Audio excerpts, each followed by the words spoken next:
नमस्ते। आप सभी को हृदय से बहुत बहुत वंदन। और भाई हमारे लखनलाल जी से मैं जानना चाहूँगा कि मेरी ध्वनि ठीक आ रही हो तो आप मुझे एक बार बता दें, क्योंकि मुझे थोड़ा सा इंटरनेट में आज लग रहा है औरों की ध्वनि ठीक नहीं आ रही थी। आपकी जमीन आ रही है? ठीक आ रही है भैया? हाँ, ठीक आ रही है। अच्छी बात। तो मैं बहुत समय बाद हमारे अनेक विभूतियों को देख रहा हूँ। डॉक्टर राकेश आर्य जी को मैं देख रहा हूँ अपनी स्क्रीन पर, डॉक्टर व्यास नंदन जी शास्त्री जी, मंजू जी कुमावत, डॉक्टर प्रकाश शर्मा जी, पुरुषोत्तम जी, भाई लखन जी तो हैं सूत्रधार इसके, और कमला जी, ईश्वर देवी जी। तो काफी आप में से ऐसे लोग हैं जो पहले भी मुझे 2 बार सुन चुके हैं। मैं आधा घंटे पहले तक यही नहीं तय कर पा रहा था कि विषय क्या रहेगा, क्योंकि उलझने ज्यादा रही। और मैंने देखा क्या, मुझे भाई मेरे लखन जी अगर आसान कर देते काम तो ज्यादा ठीक रहता, पर उन्होंने भी हाथ खड़े कर दिए, बोले कुछ भी बोल देना। तो इसलिए अभी तत्काल ही ये विषय आपके बीच में रखा है। इस विषय पर हम चर्चा करते हैं।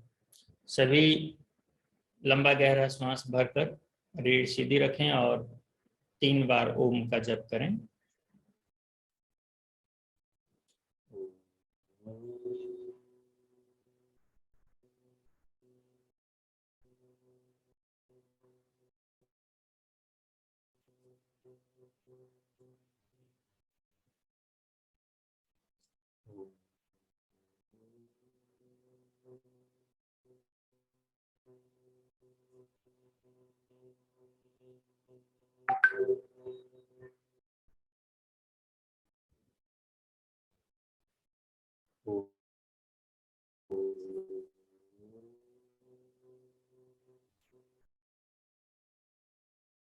स्तुता मया वरदा वेदमाता प्रचोदयन्ताम् पावमानि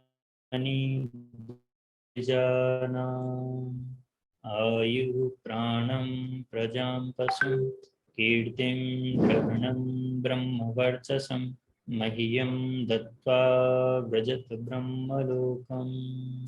ओम शांति शांति शांति। आदरणीय भाई लखन जी, सभी मेरे आदरणीय पूज्य आर्यभद्र पुरुषों, माताओं, बहनों, विद्वानों,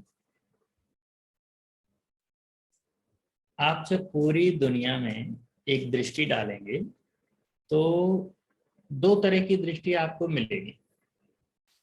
एक ऐसी स्थितियां बनती जा रही हैं कि पूरे संसार में तनाव बढ़ रहा है, और आज से 30-40 साल पहले के अगर आप आंकड़े देखेंगे तो ये डिप्रेशन, एलोनेस, ये तनाव विशेष रूप से भारत में तो कहीं दिखाई ही नहीं देती थी, बहुत रेयर। अन्य देशों में इनका उदय बहुत पहले हो चुका। लोग परेशान रहते थे, एकांगी थे, गृहस्थियां ठीक नहीं चल रही थी, अकेलेपन में परेशान, डिप्रेशन के शिकार थे। लेकिन भारत में इस तरह की चीजें प्राय नहीं देखने को आती थी। तो आखिर इसका क्या कारण रहा, और अभी बढ़ रही हैं ये परिस्थितियां तो क्यों बढ़ रही हैं? इसके मूल में जब विचार किया, जो मुझे समय मिला थोड़ा विचारने का, तो वही कि हमारी जो पर्व की परंपरा रही है, हमारी जो जीवन शैली रही है, हमारे कार्य करने के जो ढंग रहे हैं, वो कुछ इस प्रकार के रहे हैं कि उनमें स्वाभाविक रूप से एक उल्लास बसा हुआ है, जुड़ाव बसा हुआ है, प्रसन्नता और आनंद की अनुभूतियों को उद्भाव उद्भाव देने के लिए ऐसी परिस्थितियां बनी हुई हैं जिनके कारण प्रत्येक मनुष्य जिससे भी बात करता है वो हंसकर बात करता है, अभिवादन करता है, मुस्कुरा कर अभिवादन करता है। एक ऐसा जमाना, एक ऐसा समय और एक अब के दिन, जो व्यक्ति आप पूछो कि भाई कैसे हो, तो सामने वाला व्यक्ति ये तो कहेगा नहीं मैं बहुत दुखी हूं, लेकिन वो बहुत बार ये कहेगा मैं तो बहुत खुश हूं। इसके कहने के बाद भी एक संदेह पैदा होता है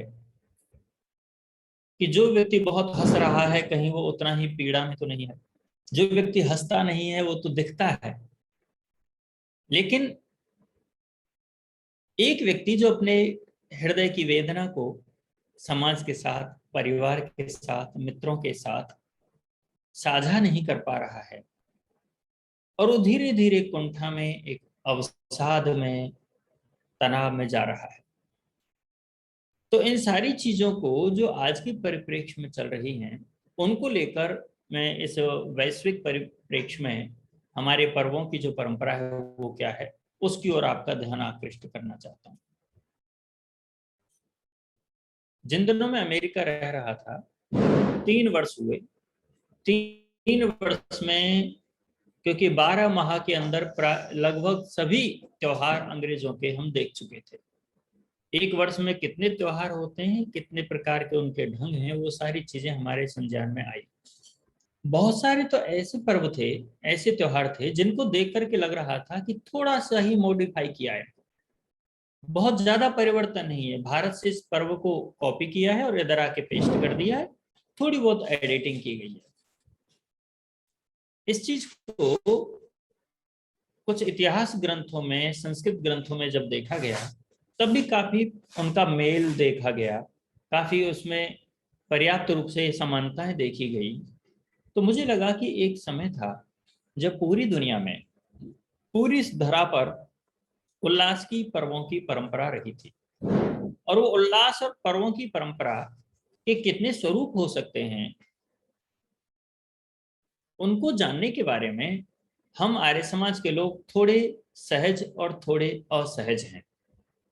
हम अपने घर में जब कोई पर्व मनाते हैं तो हमारे अंदर एक तो ये दृष्टि होती है कि मैं आर्य समाजी हूं, तो आर्य समाजी होने के नाते मुझे ये नहीं करना है। एक दूसरी दृष्टि ये होती है कि मैं इन पर्वों की विकृतियों को समाप्त करता हुआ एक शुद्ध वैदिक पर्व परंपरा को आगे ला रहा हूं, उसकी एक क्रांति उसके अंदर मौजूद रहती है। तीसरी स्थिति ये रहती है कि जैसा चल रहा है उसमें थोड़ा सा भी अड़ंगा लगाया तो घर वाले नाराज होने वाले, परिजन हैं वो आपको आपको उनका बहुत सामना करना पड़ेगा। तो इस तरह की एक असहज अवस्था से आर्य समाज के विद्वान, मैं स्वयं अपने आप को इस दृष्टि से लेकर के चल रहा हूं। और इसीलिए मुझे इस बात का अनुमान है कि कुछ आपके अंदर भी इस तरह की चीजें समाज में महसूस हुई होंगी। मान लीजिए हम दीपावली का पर्व मनाते हैं। दीपावली के पर्व में एक दूसरी धारा है जो कह रही है कि रामचंद्र जी भगवान अयोध्या लौट रहे हैं और उनके लौटने के अवसर को और अच्छा, सुखद और बहुत ही उल्लासमय बनाने के लिए दीप प्रज्वलित किए जा रहे हैं। लेकिन आर्य समाज का विद्वान ये कहता है कि नहीं भाई, दीपावली का जो दिन था वो तो दशहरा के 20 दिन बाद आता है।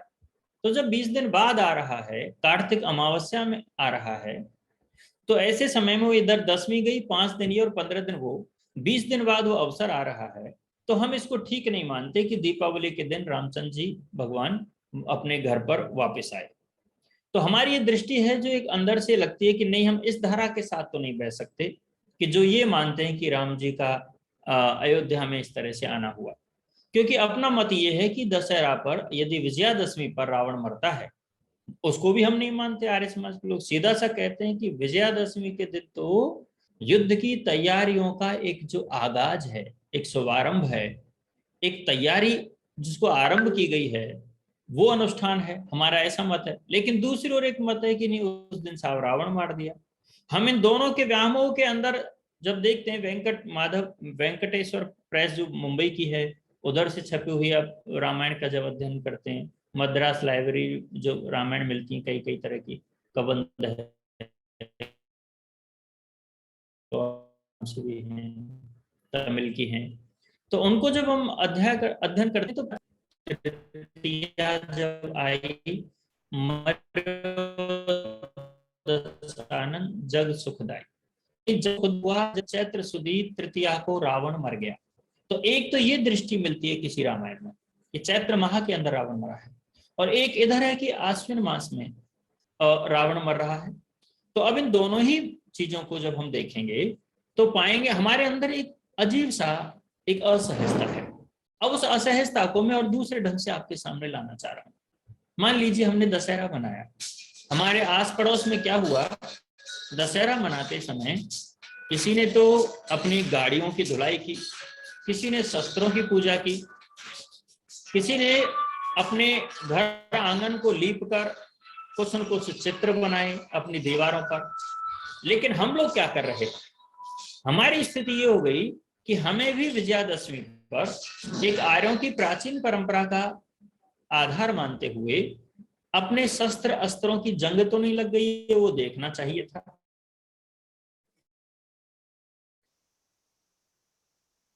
तो जब हम घर में देखें तो कहाँ के शस्त्र अस्त्र, एक लाठी तक तो मिलती नहीं है।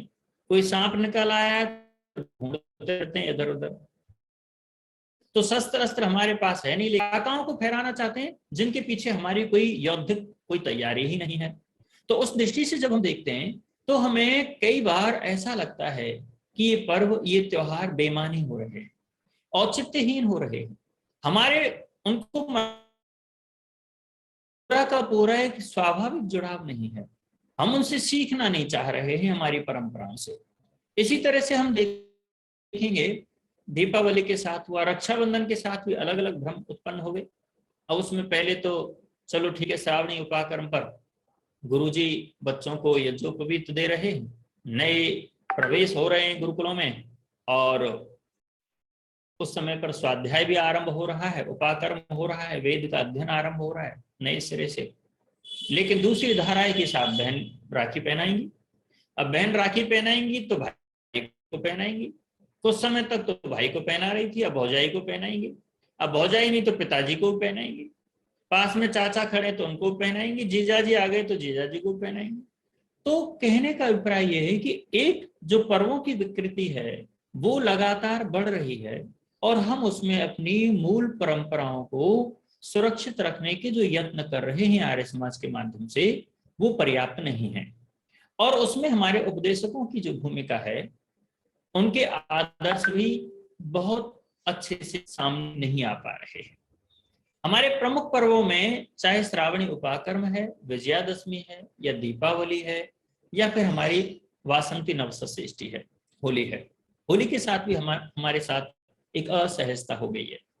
अब सारी की सारी कॉलोनी, सब लोग बस उनको प्रहलाद भक्त को बीच अग्नि में एक लठ गाड़ना है, उसको उठा के भी ले जाना है, उनको वहां पर बालियां, चाहे वो जौ की हैं, चाहे गेहूं की हैं, चाहे चने की हैं, वो बालियां भूननी है, भूनने के बाद घर ले जानी है, अग्नि भी घर ले जानी है। एक वो परंपरा चल रही है। अब हम लोग बैठे हुए हैं, हम ये कह रहे हैं भैया यज्ञ करो, बड़े से बड़ा बड़ा हवन करो, महायज्ञ करो। ये जो प्रहलाद रूपी शिशु हैं उनको मीजल्स जैसे, चेचक जैसे बहुत सारे रोग नहीं पैदा हो जाएं, बैक्टीरियाओं से आक्रांत नहीं हो जाएं, उस दृष्टि से बड़ा यज्ञ करो, ठीक है। अब उसमें गोबर के उपले पर, गोबर की गुड़ी बनती है उन पर, और पीपल की समिधाओं पर, इन चीजों को लेकर के भी एक असहजता देखी जाती है। मैं इन असहजताओं को एक समस्या के रूप में रखने के उपरांत धीरे धीरे उपाय की ओर आऊंगा।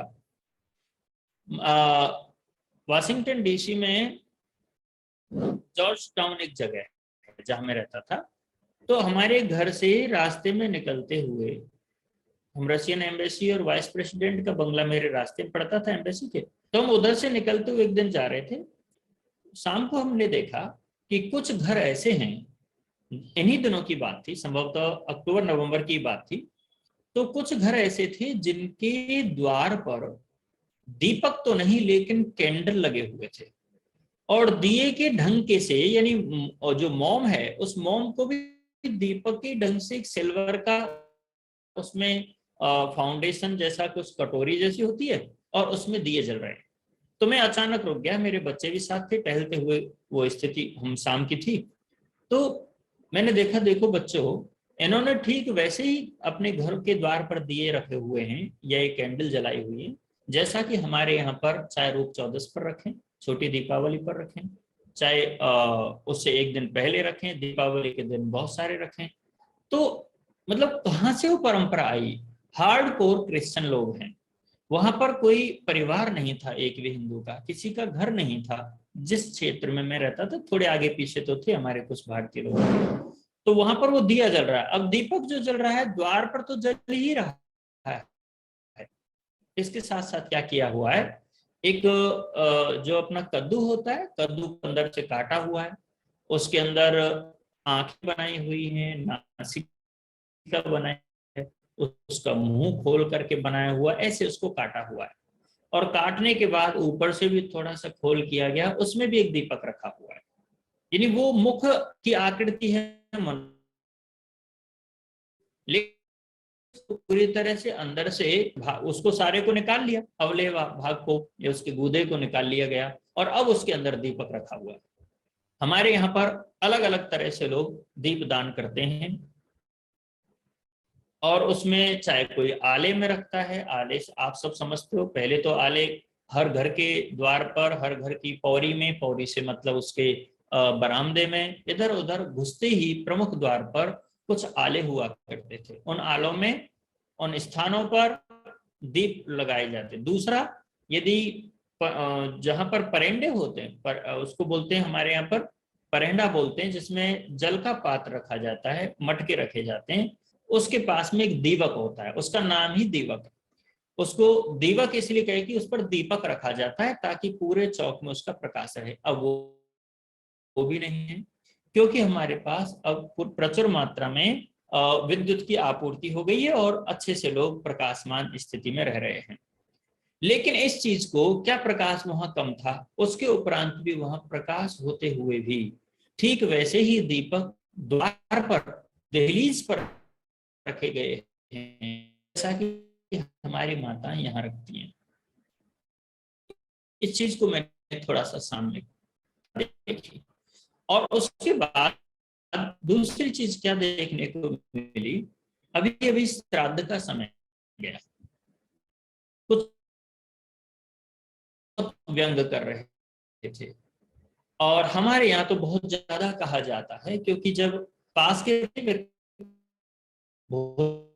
थाली रखी है और दूसरा व्यक्ति अगर बैठा है, तो उस थाली का भोजन उसका पेट नहीं भरता है, क्योंकि उसके है, जब सामने के सामने ऐसा नहीं हो पा रहा है, तो पिछले जन्म तक तो पेट कैसे भरेगा?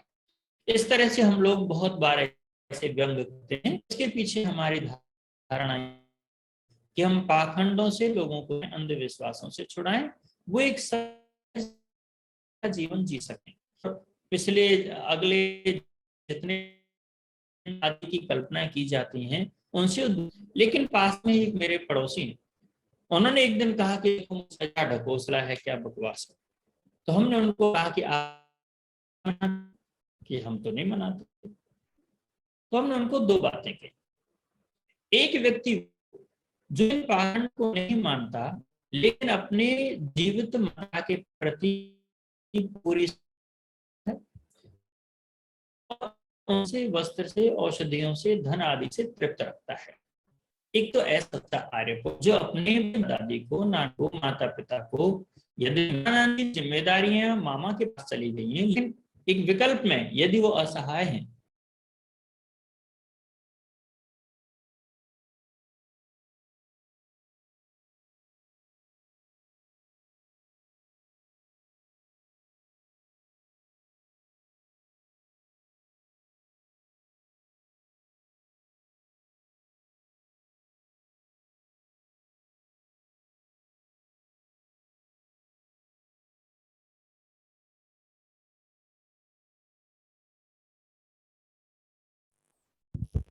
आज मुक्ता जी का नेटवर्क काम नहीं कर रहा था, वो शुरू से कह रहे थे। आज उनका नेटवर्क थोड़ा सा कमजोर है। चलिए वो जो करके आते हैं सुनने का प्रयास कर रहे हैं वो।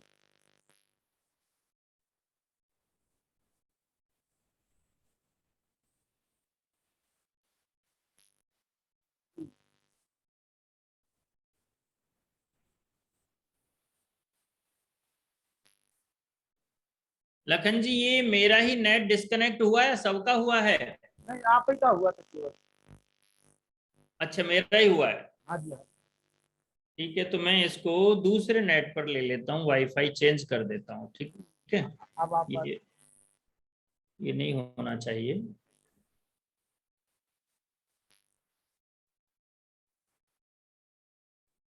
कीजिए। ये नेट कीजिए आपका खुला रहा। आ गया था जी। जी। आप मुझे सुन पा रहे हैं ना? हाँ, आपकी ठीक है, आवाज आ गई। चलिए। तो देखिए, मुझे नहीं मालूम कि आज मैं अपने इस विचार को कितना आप लोगों के साथ मेरी समानता है नहीं है, लेकिन जिन परिस्थितियों को मैं देख पा रहा हूं उन्हें आपके सामने शेयर कर रहा हूं।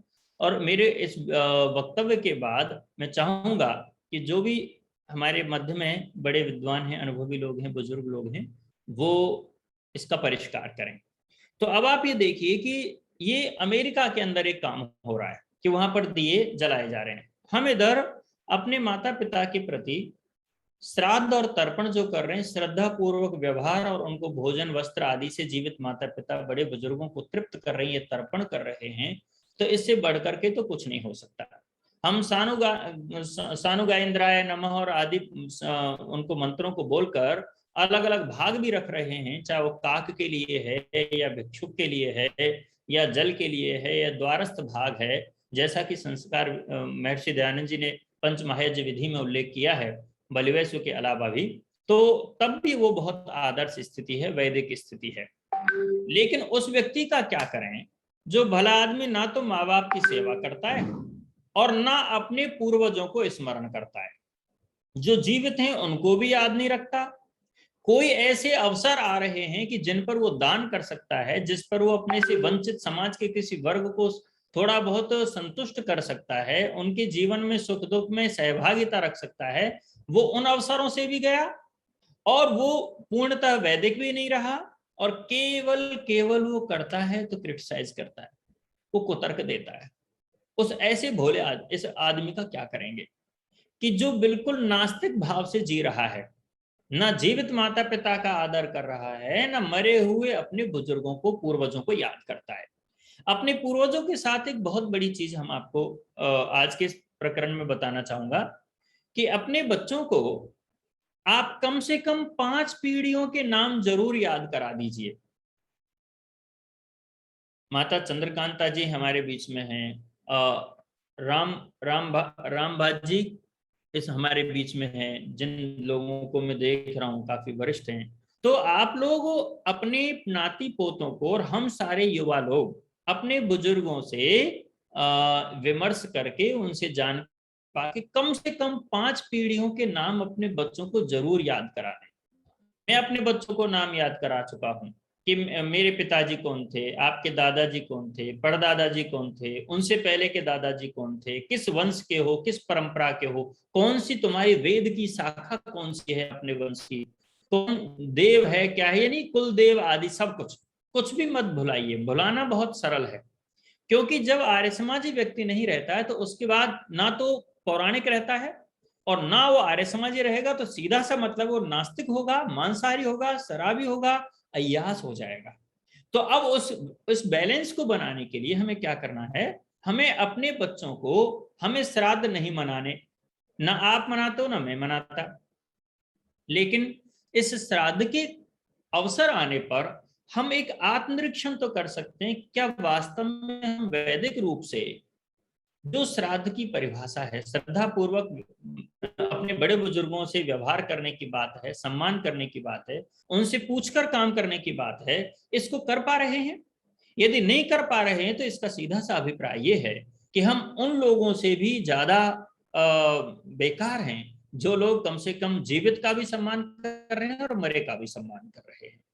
तो एक तो ये बात मैं आप आज के संदर्भ में कहना चाहूंगा कि जो चीजें चल रही हैं, क्रांति का भी एक अपना तरीका होता है।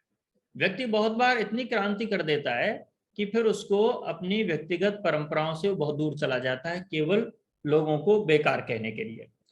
एक तो ये चीज है। अब इसमें आपको बताना चाहूंगा कि हम अपने पर्वों को और अच्छे ढंग से कैसे मना सकते हैं।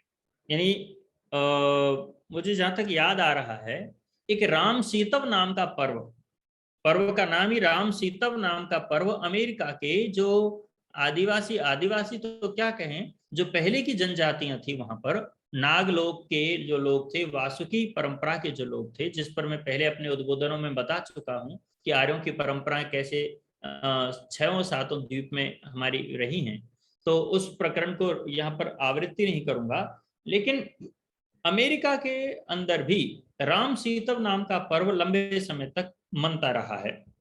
300 वर्ष पहले तक नहीं, बल्कि 150 वर्ष पहले भी उसकी चिन्ह मिले हैं। इसी तरह से कंबोडिया के अंदर भी, जैसा मैं एक दो उद्बोधन में बता चुका था, कि माता जानकी को कंबोडिया के लोग अपनी पुत्री के समान मानते हैं। उनके वहां भी कथाओं में, कहानियों में, किंवदंतियों में, वहां की क्षेत्रीय भाषा है उनमें राम सीता के अनेकों दृष्टांतों को बच्चों को लोरियों में भी सुनाया जाता रहा है। इसी प्रकार से नेपाल के लोग तो कहते हैं कि वैदेही तो हमारे यहाँ की है। आप इसी तरह से म्यांमार और ये बर्मा जिसको हम कह सकते हैं, इन क्षेत्रों को तो क्योंकि अपने थे इसलिए इस पर तो कुछ बहुत संदेह की बात नहीं है। इंडोनेशिया में भी आप सरस्वती शब्द बहुत कॉमन है।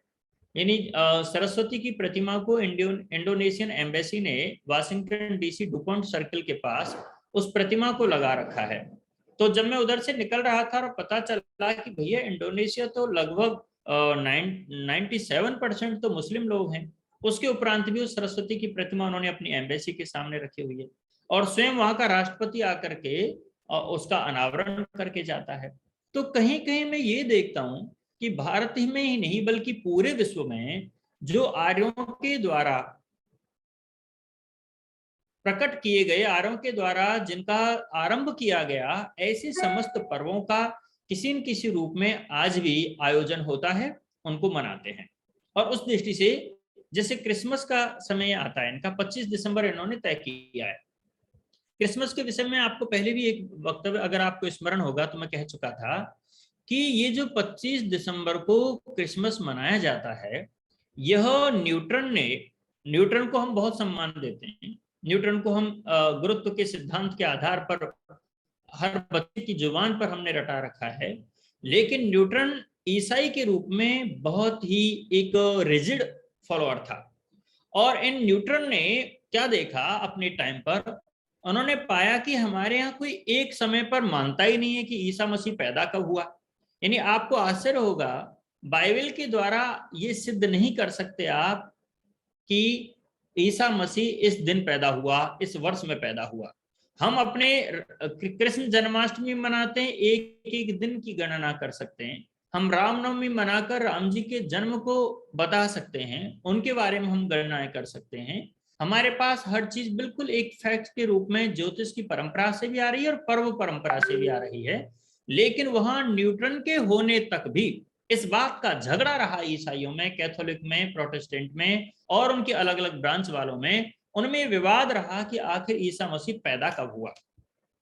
और ईसा मसीह के पैदा होने के मामले में इतना बड़ा घपला है कि कुछ लोग तो ये मानते हैं कि जो मोहम्मद हुए हैं, मोहम्मद से केवल 100-200 साल पहले ही वो पैदा हुए। उस दृष्टि से देखेंगे तो ईसा मसीह के जन्म में लगभग 500 वर्ष का अंतर आता है, जो वो 2000 वर्ष का कहते हैं। तो अब इतना समय जो आता है, इस सारी चीज को देखकर न्यूटन ने अपने अनेक मित्रों के साथ और कुछ पादरियों के साथ चर्चा की थी। और चर्चा में उन्होंने ये कहा, क्योंकि पहले ये लोग क्रिसमस को दिसंबर में नहीं मनाते थे, इनका जो अगस्टस और ये अगस्त का महीना जिन्होंने चलाया, और पहले तो इनके 10 ही महीने होते थे भले आदमियों के, पहले मार्च से शुरू करते थे, फिर उसके बाद ये अप्रैल से शुरू किया इन्होंने, अब ये जनवरी से शुरू करने लगे। तो इनको स्वयं को भी काल गणनाओं के विषय में बहुत प्रामाणिकता के साथ परंपराओं का संवहन करने के अधिकार या इनको अवसर नहीं मिले थे। तो उस दृष्टि से न्यूटन इस बात को लेकर के चिंतित थे कि हम कोई ऐसा समय तय कर दें, भले ही हमको मालूम नहीं है कि ईसा मसीह कब पैदा हुआ, कि जिस समय पर लोग डिप्रेशन में चले जाते हैं, एलोननेस में चले जाते हैं, एक दूसरे से मिल नहीं पाते हैं, तो उनको पर्व के साथ, उल्लास के साथ जोड़ा जा सके, तो वो समय कौन सा है। तो उन्होंने देखा कि दिसंबर के माह में प्राय सभी उन देशों में जहां ईसाईयत का अधिक प्रचार रहा, यूरोप में या अमेरिका के क्षेत्र में भी, तो जहां बर्फ पड़ती है अधिकांश क्षेत्रों में, तो आप ये देखिए कि जहां कई कई महीने तक बर्फ पड़ी रहती है, तो उस बर्फ पड़ने के कारण ना तो ठीक से बाजार खुल पाते हैं, अग्नि के कारण अग्नि की व्यवस्था करने में वो लोगों का समय निकल जाता है, वो किसी से बात नहीं कर पाते हैं ठीक से, अपने अपने कमरों में, घरों में कैद हो जाते हैं, दूर दूर तक उनके घर लकड़ियों के बने हुए हैं, और इस कारण से उनमें तनाव, एलोननेस और बहुत सारी ये डिप्रेशन जारी सारी जो चीजें, मानसिक रोग हैं, ये पैदा होते थे। तो इन लोगों ने प्लान किया कि इस पूरे के पूरे समय को, जो दिसंबर से जनवरी तक का समय आता है, लगभग 1 महीने इसको ईसा मसीह के नाम पर हम तय कर देते, और इसके आधार पर इस पर्व को लंबा करेंगे तो लोग मिलने के यत्न करेंगे और उनमें तनाव नहीं होगा, वो थोड़ा सामाजिक बन पाएंगे। तो इस तरह से इन्होंने प्लान करके 25 दिसंबर को तय किया है। ये बहुत पुराना इनका तय किया हुआ समय नहीं है। तो एक तो आप ये चीज देखें कि पूरी दुनिया इस बात के लिए परेशान हो रही है कि आखिर ये पर्व हमारे जीवन में आए, और पर्व के आने से क्या क्या होता है उस चीज को आप सभी समझते हैं। आज स्थितियां थोड़ी सी बदल ली हैं और हम लोग एकांगी हो गए हैं, आत्म केंद्रित हो गए, थोड़े से स्वार्थी हो गए, क्षमा कीजिए। हम लोग जो पर्वों को अपने भाइयों के साथ, परिवार के साथ, कुटुंबियों के साथ मनाते थे, उसमें कहीं न कहीं हमने ना थोड़ा सा संकुचित भाव अपना लिया है। मैं अगर अजमेर रह रहा हूँ या जयपुर रह रहा हूँ, तो मेरे पास ऐसे अनेक कार्यक्रम होते हैं उन दिनों कि मैं अपने भाइयों के साथ जाकर के नहीं मनाता हूँ, ये मेरे बहाने हैं। मैं अगर ये ठान लूं कि मुझे अपने परिवार के साथ, कुटुंब के साथ, अपने गांव में या अपने अजमेर में रहने वाले जितने मेरे आर्य परिवार हैं उनके साथ मिलकर पर्वों को मनाऊं, तो ये मेरे लिए ज्यादा बेहतर हो सकता था, ये मेरे समाज के लिए बहुत बड़ा उदाहरण बन सकता था।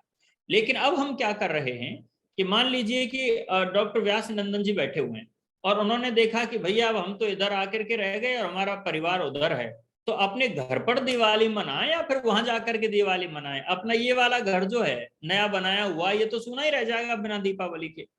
और अब क्या करें, तो फिर ऐसा करते हैं, चलो दीपावली यहां मना लेते हैं, गोवर्धन वहां जाकर के मना लेंगे।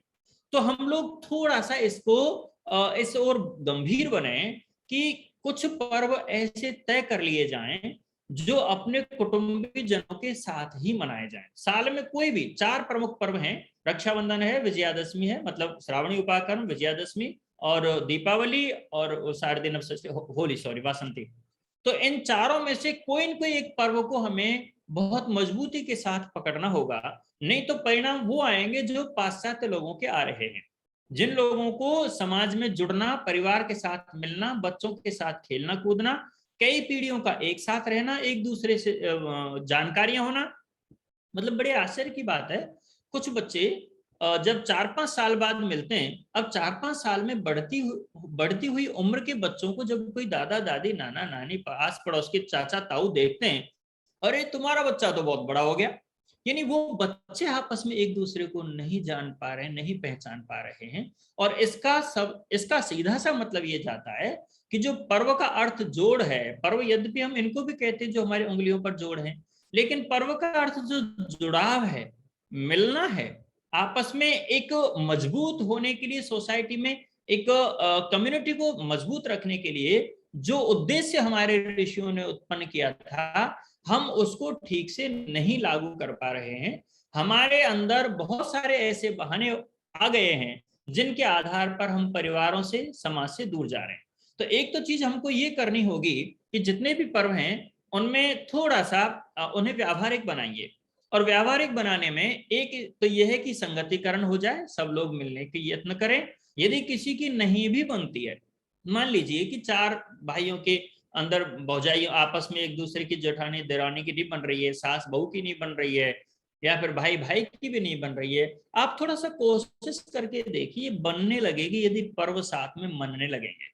क्योंकि आप सभी जानते हैं जब किसी का विवाह होता है तो विवाह के समय भी अगर कोई भाई नाराज है, किसी भाई को कोई शिकायत है जिसके घर पर विवाह होने वाला है बच्चे का किसी का, तो 4-5 लोग मिलकर के उसके घर जाते हैं और उसको मनाने का यत्न करते हैं कि भाई आप शादी में आपको आना ही होगा, आप हमारे भाई हो, सहोदर हो, परिजन हो, आपके बिना हम ये इतना बड़ा कार्यक्रम कैसे कर लेंगे।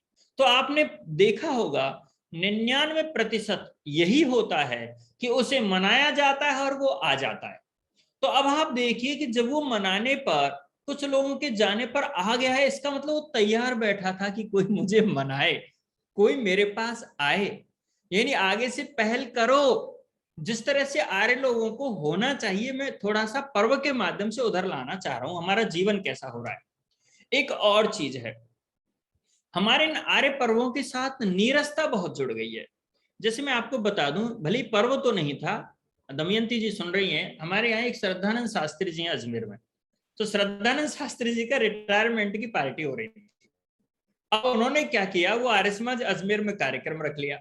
हम उस समय थे ब्रह्मचारी, हमें वो कोई भी अवसर जो आर्य समाज के परिसर में नाचना गाना, फिल्मी गानों का चलना, ये कतई बर्दाश्त नहीं था शुरू से। तो अब क्या हुआ, वो रिटायर होकर के आए और उसके बाद बढ़िया उन्होंने 100-200 लोगों का भोजन की व्यवस्था की। मेरा भी जाना हुआ तो वहां पर साहब डांस चल रहा था, और डांस देख ठनक गया। मैंने ये क्या कर रखा है इन्होंने, ये आर्य समाज कोई नाचने गाने के लिए जगह है क्या। तो क्या हुआ, मैंने एक बार तो उनको कहा कि इसको बंद कराओ। अब क्या हुआ, उन्होंने कहा कि नहीं नहीं, ऐसे कार्य ऐसे टाइम पर तो होता है भाई, हम तो रिश्तेदार भी आए हुए हैं, हमारे परिवार के भी बच्चे हैं, सब नाचना चाहते हैं, नाचने दो।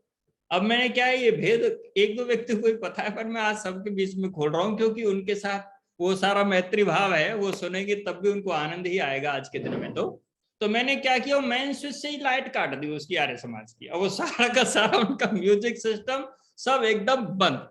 तो बहुत बार क्या होता है कि हम लोग कहाँ कैसा उल्लास मनाना है, इस पर कई बार ध्यान नहीं देते, और कई बार इतने क्रांतिकारी हो जाते हैं कि वेद जब इस बात को कहता है, भूमि सूक्त इस बात को कहता है, ये नित्यंती गायंती है ना, वहां पर कहा गया ना, ये जो लोग इस धरती माता पर नाचते हैं, गाते हैं, खुशियां मनाते हैं, प्रसन्न होते हैं, है ना, मोद मानो स्वेद में, तो बहुत बार आपने सुना ही है। तो परिवार के अंदर हम ये प्रसन्न रहें, एक दृष्टि से नाचना गाना और खुशियां मनाना ये कतई बुरा नहीं है। लेकिन हमारा केवल आग्रह आर्यों का इतना सा है कि आप फुअड़ गाने ना गाएं, आप ऊट पटांग ना गाएं, आप कम से कम आर्य समाज के परिसर में है तो आर्य समाज की मर्यादाओं का ध्यान रखें, आप फिल्मी नचनिए गवनियों वाले गीतों को ना लाएं, आप परंपरागत कुछ संगीत है, संगीत की साधना जिसमें हमारे शास्त्रों के अनुरूप उसको गाएं। तो इस तरह से हमारा एक जो आग्रह रहता है वो एक शोधन का, परिष्कार का होता है, पर बहुत बार ये अप्रैक्टिकल हो जाता, मतलब जिसको सॉरी ये मतलब असहज हो जाता है। तो अब इसको जब ये प्रैक्टिकल नहीं रहता है, तो इसे प्रैक्टिकल करने के लिए हम क्या करें। बहुत समय पहले की बात है, यजुर्वेद का कोई मंत्र था, मुझे याद नहीं आ रहा है, पर वहां तो स्पष्ट रूप से तालियां बजाने का भी वर्णन मिलता है कि खुशी के मारे ताली बजाते व्यक्ति। यानी ये जो एक्यूप्रेशर है, ये एक्यूप्रेशर ऐसा नहीं है कि साहब बहुत परवर्ती परंपरा है, वेद के अंदर भी प्रसन्न होने के लिए, नाचने के लिए, गाने के लिए, लेकिन वहां कहा क्या जा रहा है, महर्षि मनु हो सकता है ब्रह्मचारी के लिए निषेध कर देंगे, वहां पर कह दिया कि नर्तनम गीत वादनम कह दिया, अभ्यंग मंजनम चाक्षण उपानो छत्र धारणम आदि कह के, और उन्होंने कह दिया कि नहीं, ये नहीं, काजल नहीं लगाएगा ब्रह्मचारी, छतरी नहीं तानेगा अपने सिर पर, वो जूते नहीं पहनेगा, वो क्या बोलते हैं अभ्यंग है ना, मालिश नहीं करेगा, वो इस तरह की चीजें, चंदन नहीं लगाएगा, सुगंधित द्रव्य नहीं लेगा, वो मालाएं नहीं पहनेगा।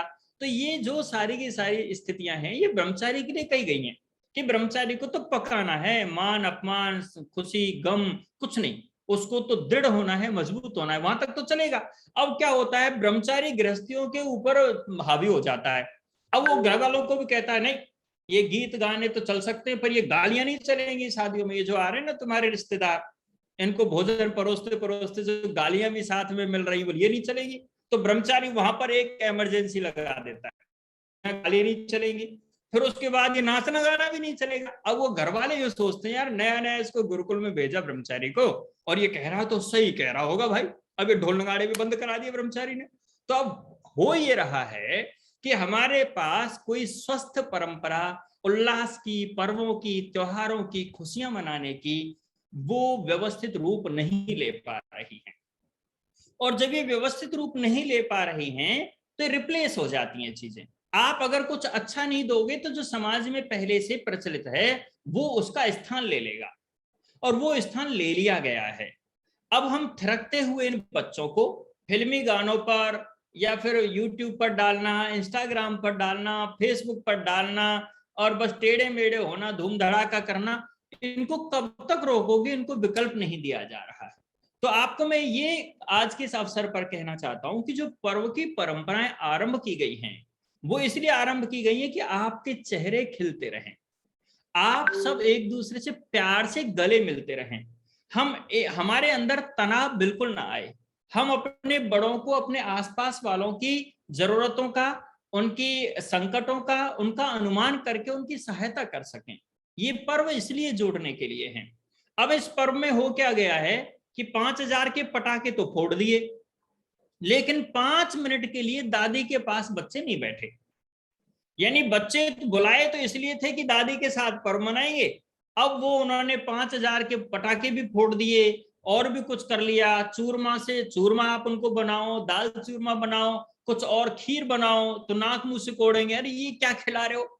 तो अब हमारे साथ संकट ये आ गया है कि जो पर्वों में परंपरा से हमारी माताओं ने बहुत संघर्ष के उपरांत, यानी किस पर्व पर क्या बनेगा, किस जलवायु में क्या उचित है, किस ऋतु परिवर्तन में क्या खाना चाहिए, इन सारी चीजों को जो परंपरा से जीवित रखा था वो परंपराएं हंसते हंसते हमारे सामने से, अपने नन्हे बच्चों के सामने से समाप्त हो रही हैं। तो अब हमको जो पर्वों का मूल स्वरूप है, जिसके लिए अगर किसी दिन किसी विदेशी ने हमसे पूछ लिया, मान लीजिए एक अमेरिका में कोई व्यक्ति रहता है लंबे समय से और उसने ईसाई किसी मत को अपना रखा है और वो ये जानने के लिए आ रहा है कि साहब आप बताओ आपके यहाँ आर्य लोग कैसे पर्व मनाते थे। हमारे पास पूरे भारत में संभवतः एक भी ऐसा स्थान नहीं मिलेगा जहां पर हम ये कह सके कि प्राचीन काल के पर्वों की परंपरा ठीक ऐसी थी। हो सकता है थोड़ा बहुत दक्षिण भारत में हो, जहां पर आज भी केले के पत्ते पर भोजन कर रहे हैं, गोबर का लीपना हो रहा है, वेद मंत्रों की ध्वनियां चल रही हैं, यज्ञ के बिना पर्व नहीं मन रहे हैं, हो सकता है कुछ जगह ऐसा हो। लेकिन हम आर्य समाज के लोगों को कुछ ऐसे उदाहरण अवश्य गंभीरता के साथ सामने लाने होंगे जिनसे हम कह सकें कि वास्तव में हमारे पर्व का स्वरूप ये है। तो ये भी एक बड़ा अभियान है। एक्चुअली होता क्या है कि हम लोग बहुत खतरनाक वाले काम तो खूब करते हैं आर्य समाज के लोग, है ना, आंदोलन भी कर लेंगे और एक दूसरे से संघर्ष में, साहब वो पार्टी हो गई, ये पार्टी हो गई, बड़ा सम्मेलन हो गया, यानी जिनमें ज्यादा हमारी ऊर्जा लगती है, ज्यादा धन लगता है, अधिक प्रबंधन करना पड़ता है, उन चीजों की अपेक्षा जिनमें बहुत कम प्रबंधन करना पड़ता है, उन कम प्रबंधन करने में क्या आएगा कि आप पर्वों को शुद्ध कर लीजिए। आप अपने बच्चों को बताइए कि देखो बच्चे, दशहरा का जो पर्व आएगा उससे 5 दिन पहले, 10 दिन पहले आप सभी को तलवार चलाना सीखना है, आपको लाठी चलाना सीखना है। यदि हमारे इस ग्रुप में कोई एडवोकेट हो तो वो इस बात को बता सकेंगे, लेकिन मैं ये मानता हूं अभी आप ऐसा करो, जितने इसमें हैं, आज के इस व्याख्यान का मेरी सफलता हो जाएगी कि जितने भी इसमें 48 लोग जुड़े हुए हैं, हर व्यक्ति ये संकल्प करे कि दीपावली से पहले हमें अपने घर में कम से कम एक शस्त्र, चाहे तलवार है, भाला है, चाहे कुछ और है, आप कहोगे क्या हो गया है आज आपको, लेकिन मैं आपको बता देना चाहता हूं हमारी संस्कृति की रक्षा के लिए, हम लोगों को अपने परिवार की रक्षा के लिए जिस चीज का लाइसेंस लेना जरूरी है तो लाइसेंस लीजिए जो समर्थ हैं, जो लाइसेंस नहीं ले सकते हैं या लेना अनिवार्य नहीं है तो उतना जरूर रखिए, और बच्चों को थोड़ा बहुत खतरा मोल लेना सिखाइए, बच्चों को कोने में दुबकना मत सिखाइए, बच्चों को डराइए मत, बच्चों को ऐसा बनाइए कि कोई अगर कभी परिस्थिति बनती है तो उनसे दूसरे लोग डरें। तो उस स्थिति में इस बार ही मेरा मन था कि मैं लोगों को कुछ शस्त्र वितरण करूं दशहरा पर, और कार्यक्रम इधर उधर हो गए, अब मैं टाइम दे नहीं पाया उसके लिए। लेकिन आप लोग ऐसा करो, 48 घर हैं, 48 इन परिवारों के जितने खुले हुए हैं सब लोग अपने घर में कुछ शस्त्र अस्त्र अवश्य रखें। ये मैं इसलिए भी कह रहा हूं कि इससे आपके पर्व सफल होने वाले हैं। भाई दशहरा आप मना रहे हो और दशहरा में विजयादशमी मना रहे हो, अब आपको विजय चाहिए तो किस पर चाहिए? तो समस्याओं को समझिए ना कि आने वाले पीढ़ियों के साथ संकट क्या आने वाले हैं, 10 साल बाद 20 साल बाद कौन से संकट आने वाले उनको समझिए, और समझना है तो उसकी तैयारी कीजिए। सारा काम तो सरकारें नहीं करेंगी। तो उस दृष्टि से अपने और उदाहरणों को देखिए कि जब अफगानिस्तान से सिमट गए, ओमान से आप सिमट गए, बलूचिस्तान से सिमट गए, पाकिस्तान लाहौर से आप इधर आ गए, म्यांमार से आप इधर आ गए, बांग्लादेश आपसे छूट गया, नेपाल अलग देश बन गया, भूटान अलग हो गया, श्रीलंका अलग हो गया। तो ये तो इस बात को समझ के कि हम लोग घट रहे हैं, तो घटने का एक बहुत बड़ा कारण है कि हमने अपने वीर भाव को, अपने बहादुरी को, अपने शस्त्र संचालन के काम को, इस सब को एक तरफ रख दिया है। और हम बच्चों को कहते हैं बेटा चाकू भी मत उठा लेना, उंगली कट जाएगी। अरे एक आध बार कट लेने दो उंगलियां। यानी आप इन बच्चों को थोड़ा बहुत कभी टूटने फूटने गिरने, ये देखो हमारे लखन जी ने 2 तलवार दिखाई अभी सामने, अब इनके पास 2 तलवार हैं, तो 2 तलवार हो गई। अब हर घर में जिसमें नहीं है वो भैया तलवार लाओ। मैं अभी अपने मित्रों को कुछ अजमेर में विमर्श करने वाला हूं, और इस काम को शुरू करना बहुत जरूरी सा हो गया है। अच्छा, एक व्यक्ति से मैंने बात की कि भाई आपके यहाँ पहले तो गांव का व्यक्ति था, मीणा थे वो, तो मैंने कि भाई आपके यहाँ लकड़ियां काटने के लिए बड़ा सा कुल्हाड़ा है क्या? नहीं, यानी जैसे फरसा जैसा होता था, हमारे सबके घरों में होते थे वो, क्योंकि कुट्टी कूटनी है, या फिर वो कांटे वाला जो उसको बोलते हैं ना, बेरिया के बेर जो होते हैं, छोटे बेर वाली झाड़ियां, तो उनको भी पशुओं को चराने के लिए पहले लाते थे। तो बहुत काफी 3-4 हथियार जो है ना, अच्छे अच्छे वाले, अच्छे खासे, जिनसे कोई डर सकता है और जिससे प्राणांत भी हो सकता है, ऐसे सहज रूप में कृषि के कार्य करते करते हमारे घरों में उपलब्ध थे। अब वो हमारे घर, मैंने उससे पूछा कि भैया तुम्हारे घर में तो बड़ा सा कुल्हाड़ा होगा, तो वो व्यक्ति बोलते हैं कि हमारे पहले हर घर में खूब बड़े बड़े फरसे, कुल्हाड़े, कुल्हाड़ियां ये होती थी, और ये फावड़े वगैरह तो ये तो छोटी सी चीजें हैं। तो लेकिन अब नहीं है। कि क्यों नहीं है साहब? कि एक बार झगड़ा हो गया, एक आदमी ने एक को काट दिया, तो सब लोगों ने उसके कारण से ग्लानि में आके कहा कि इन सबको बाहर निकालो, ये झगड़े की जड़ है, और किसी भी दिन समस्या हो जाएगी। वास्तव में घर वाले में किसी को गुस्सा आ गया, किसी को मार दिया, समस्या हो जाएगी। अब आप ये देखो कि एक छोटे से एक घटना घटने पर और सारे घर गांव वालों ने वो सब निशस्त्र हो गए, या ये मान लीजिए जो बहुत जरूरी हथियार था वो भी उन्होंने छोड़ दिया। अब आप ये देखो, जब सारे के सारे कटने शुरू होते हैं और उस गांव पर कोई विभीषिका ऐसी आ जाती है, नहीं आनी चाहिए भगवान करे, तो फिर क्या करोगे भैया? उनको तो मैं खुद कई बार महसूस करता हूं कि मान लीजिए बहुत दिन में मैं गया, कई महीने में बच्चों के साथ मुझे लगता है आज बैडमिंटन खेलना चाहिए, तो मैं गुड़िया को कहता हूँ बेटा बैडमिंटन के लिए अपने रैकेट ले आओ। अब उसके बाद हम खेलना शुरू करते हैं, तो आधा 1 घंटे खेलते ही हाथ में ना दर्द होने लग गया। तो मुझे लगा यार तो बहुत बड़ा संकट हो गया भाई। इसका मतलब या तो रोज खेलो, हमारी जो मसल्स हैं अपने हाथों की, इनको थोड़ा सा एक्टिव करना बहुत जरूरी है। जब आप संविधा कटी कटाई ना ला करके घर में कुल्हाड़े से काटने की कोशिश करोगे, तो कुल्हाड़े का सधना भी होगा, वो सधेगा भी, आपके हाथ की जो मसल्स हैं ये भी आपकी प्रॉपर काम करेंगी, और साथ में बच्चों को भी सीखने को मिलेगा कि कैसे कुल्हाड़ा चलाया जाता है। हम ये नहीं कह रहे हैं कि हम किसी को मारने के लिए सब कुछ कर रहे हैं, लेकिन हम ना मरे इसकी तैयारी हमको सहज रूप में करनी चाहिए। मैं एक दिन हवन कुंड बनवाने के लिए स्वाइन फ्लू मुक्त अजमेर मिशन चला रखा था, और वो लगभग 72 दिन चला अजमेर में। तो उस दौरान मुझे एक बार लगा कि मैं 100 हवन कुंड बांटूं अजमेर में, और 100 जगह पर एक साथ हवन हो।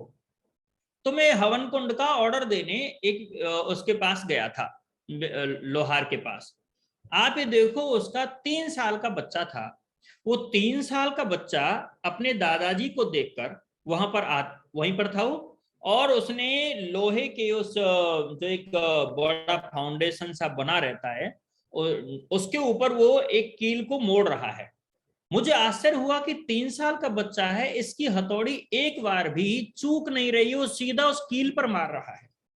तब मुझे लगा कि अगर बच्चों को आप शुरू से इन चीजों के अभ्यास नहीं कराएंगे, तो उनसे समय आने पर कुछ होने वाला नहीं है, मेरी तरह हाथ में दर्द होने वाला है। जो लोग केवल कलम पकड़ते हैं, केवल कुर्सी पर बैठे काम करते हैं, जिन्होंने अपने बच्चों को आईटी फील्ड में या किसी और तरह का बाबू बना दिया है, उन बच्चों से क्या होने वाला है संकट के समय में। इसलिए अपने घर में संविधाएं भी काटते हो, मोटी संविधाएं पीपल की आ रही, उनको काटना सीखो ठीक से, उसको देखो जलेंगी भी अच्छी, अभ्यास भी बना रहेगा। कहने का अभिप्राय यह है कि इन छोटी छोटी आदतों को जो हमने छोड़ा है, ये आदतें हमको फिर से किसी न किसी रूप में अपना लेनी चाहिए। यदि हमने इनको नहीं अपनाया तो संभव तो हम बहुत बड़ी भूल कर जाएंगे। तो एक तो ये चीज है। दूसरा, मैं आपको एक पक्ष इसका देना चाहूंगा कि पहले क्या था, मूल्य आधारित जीवन था हमारा, यानी सेवा आधारित जीवन। यानी ये जो पर्व है, पर्व का उद्देश्य है तनाव मुक्त होना, पर्व का उद्देश्य है प्रेम का होना, पर्व का उद्देश्य है सबका जुड़ा रहना। लेकिन इसको एक और परंपरा हमारे समाज में चल रही थी, वो मूल्य आधारित परंपरा थी। मूल्य यहाँ पर वैल्यूज के लिए मैं नहीं कह रहा हूं, वो एक परंपरा इकोनॉमिक्स की दृष्टि से आप देखिए, अर्थशास्त्र में मूल्य और कीमत दो चीजें होती हैं। मूल्य का अर्थ होता है किसी भी वस्तु का वस्तु से परिवर्तन, उसका आदान, उसका लेन देन।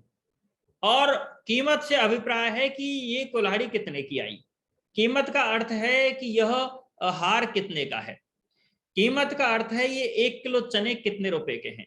लेकिन मूल्य का अर्थ ये है कि यदि चंद्रकांता माता जी के यहाँ पर बाजरा है और पड़ोस वाली के पास में गेहूं है, आपका बाजरा खत्म हो गया तो आप उससे कहेंगे कि तू भाई ऐसा कर, एक जो है ढकोली भर करके और एक तगारी या कुछ भी है, तू मुझे ये दे दे और मैं इसके बदले तुझे वो क्या नाम बाजरा दे दूंगी। या फिर जब तेरे हो जाएगा तब तू लौटा देना, अभी मैं तुझे एक ये भर करके पूरा पीपा और ये अनाज दे रही हूँ। ये है मूल्य। दूसरा और मूल्य क्या है कि मान लीजिए आपके खेत की फसल जल्दी पक गई, तो आप अपने साथी को, अपने परिजन को, अपने कुटुंबी को, पड़ोसी को कहते हो कि भैया तुम्हारा खेत अभी 5 दिन बाद पकेगा, बाद में कटाई होगी, तो आपका परिवार हमारे खेत में आ जाए। वो हमारे खेतों को काटता और हमारा जब क्रम आएगा तो हम उसके खेत को काटने जाएंगे। इस बीच में कहीं भी कीमत का, मुद्रा का विनियोग नहीं हुआ है, मुद्रा का विनिमय नहीं हुआ है, सॉरी। तो अब ये जो विनिमय नहीं हुआ है, इसमें क्या है, संवेदना जुड़ रही है, इसके कारण से अपनापन जुड़ रहा है। मुझे अच्छी तरह से याद है, हमारी एक बुआ जी का विवाह हो रहा है और उस विवाह के दौरान आसपास की सभी ताइयों ने और पड़ोस वालों ने सबने अपने अपने दूध बिना कहे उनके घर पर भेज दिए। क्यों भेज दिए? कि उनके वहां पर अतिथि आए हुए हैं। तो अब क्या हो रहा है, इधर कोई कार्यक्रम हो रहा है तो दूसरी अपनी अपनी हांडी का दूध लेके सारी बाल्टी सीधे ही वो दूध निकाला और उस घर पर पहुंच जाता है जहां पर आयोजन होना है। अब इस फीलिंग को आप पैसे के साथ कल्पना कीजिए, देखो कैसे होता है। मान लीजिए मैं अपने ऑफिस जा रहा हूं और ऑफिस में जाते जाते मैंने देखा कि एक कोई बुजुर्ग गिर गया है, उसको थोड़ी चोट आई है। और चोट आई है तो उसके बाद में थोड़ा सा रोका और एक किसी व्यक्ति को कहा, यार भाई ऐसा करना, थोड़ा 100 रुपए ले और ऑटो करके ना इस बाबा को हॉस्पिटल छुड़वा दे। अब उन्होंने 100 रुपए लिए और उन्होंने दादाजी को, बाबा को, किसी को, बुजुर्ग व्यक्ति को हॉस्पिटल छोड़ दिया। एक ये घटना है जिसमें मैंने 100 रुपए देकर एक सेवा का कार्य किया है। अब मैं इस घटना का दूसरा स्वरूप देखना चाहूंगा कि अब मैं उस समय रुक गया और स्वयं उनको सहारा दे रहा हूं और स्वयं सहारा देकर उन्हें ऑटो में या अपनी गाड़ी पर बिठाकर हॉस्पिटलाइज कर रहा हूं। हॉस्पिटलाइज करने के बाद, ट्रीटमेंट करने के बाद जब उन्हें होश आता है अथवा उस समय वो होश में थे भी, तब भी अब उनके परिजनों को सूचना भी दे रहा हूं। और उसके बाद ये जो जुड़ाव है और ये जो संतोष मुझे मिलने वाला है, ये पूरे जीवन ना तो वो विस्मृत होने वाले हैं ना मैं विस्मृत होने वाला हूं। तो अब इसमें होता क्या है, जब आप सेवा को सेवा के साथ करोगे तब आपके अंदर हृदय में संवेदनाएं बनी रहेंगी। जब आप उसे मुद्रा के साथ जोड़ दोगे, मान लीजिए किसी की बेटी आई, पहले ये होता था कि अपनी ताई भी है, चाची भी है, सारी विदा करने के लिए उनको तालाब तक ले जा रही हैं या फिर सड़क तक ले जा रही हैं। पहले तो जल का स्थान होता था, वहां तक ले जाने का उल्लेख शास्त्रों में पूर्व में भी किया हुआ है। लेकिन अब क्या है, वो सारी की सारी मिलकर उसको विदा कर रही है, चाहे कोई 1 रुपया दे रहा है या नहीं दे रहा है, लेकिन वो साथ में मिलकर के जा रही। अब क्या हो रहा है बेटी बिल्कुल गेट पर कार खड़ी करती है और बड़े ठाट के साथ जवाई के साथ अंदर आती है। ना पड़ोस वाली चाची को पता चला, ना ताई को पता चला है, और दूर की अम्मा का तो कुछ कहना ही नहीं। बेटी कब चली गई बाद में कहते यार तुम्हारी बड़ी धूल उड़ी थी, इधर किसकी गाड़ी आई थी। तो अब आप ये देखो कि ऐसे में क्या संवेदना।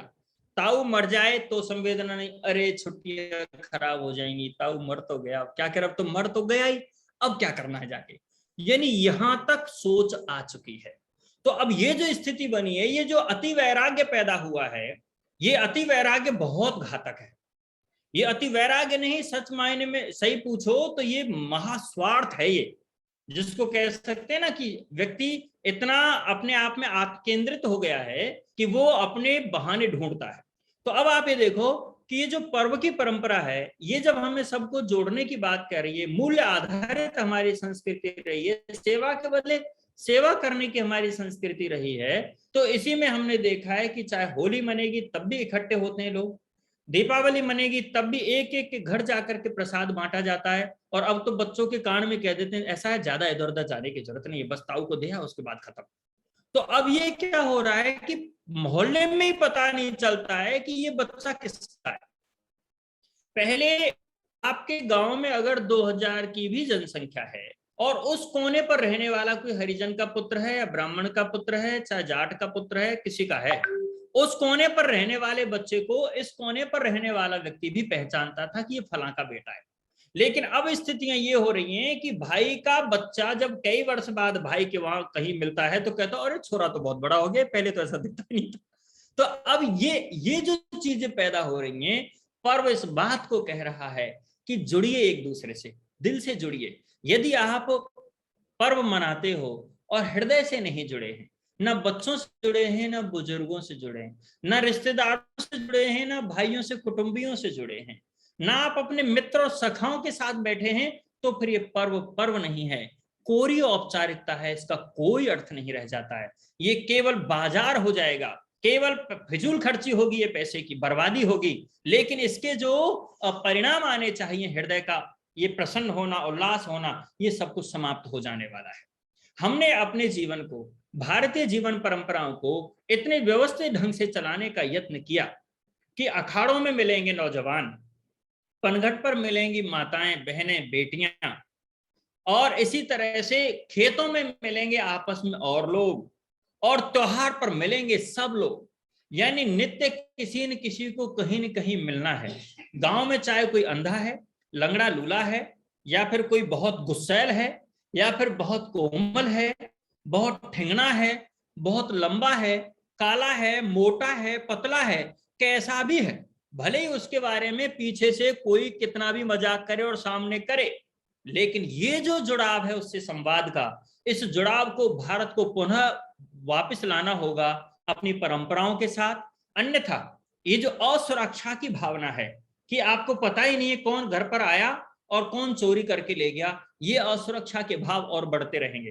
पर्व के पीछे हम जहां पर हम धर्म से जुड़ते हैं, हमें अपने ईश्वर से जुड़ना है, अपने परिवार से जुड़ना है, प्रकृति से जुड़ना है, समाज से जुड़ना है, इन सारी चीजों का जुड़ाव पर्व का परिणाम है।